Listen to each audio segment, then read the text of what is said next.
ఓం శ్రీ గురుభ్యో నమః. హరి ఓం.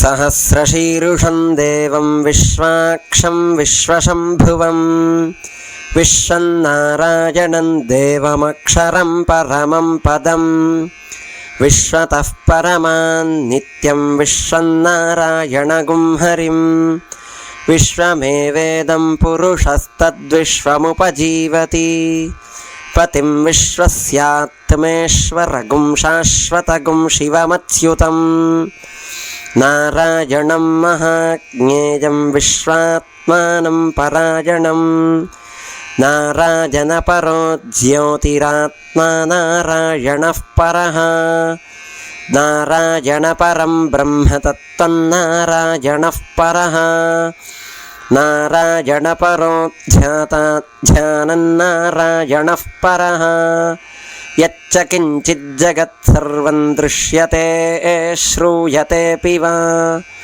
అంతర్బహిశ్చ తత్సర్వం వ్యాప్య నారాయణస్థితః అనంతమవ్యయం కవిగుం సముద్రేంతం విశ్వశంభువం పద్మకోశప్రతీకాశగుం హృదయం చాప్యధోముఖం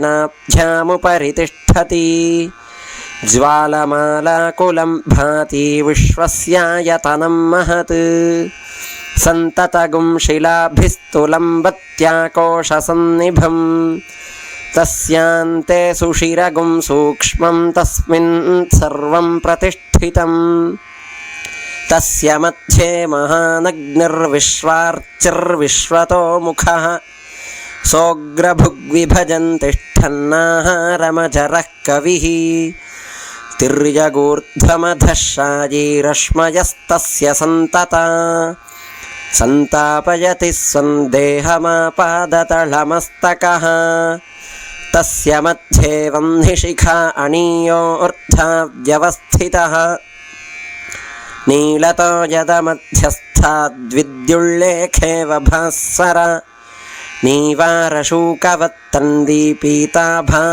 నీవారశూకవత్తन्दీపీతాభాస్వత్యనూపమా తస్యాః శిఖాయా మధ్యే పరమాత్మా వ్యవస్థితః స బ్రహ్మ స శివః స హరిः సేంద్రः సోక్షరः పరమస్వరాట్ ఋతగుం సత్యం పరం బ్రహ్మ పురుషం కృష్ణపింగళం ఊర్ధ్వరేతం విరూపాక్షం విశ్వరూపాయ వై నమో నమః నారాయణాయ విద్మహే వాసుదేవాయ ధీమహి తన్నో విష్ణుః ప్రచోదయాత్. హరి ఓం.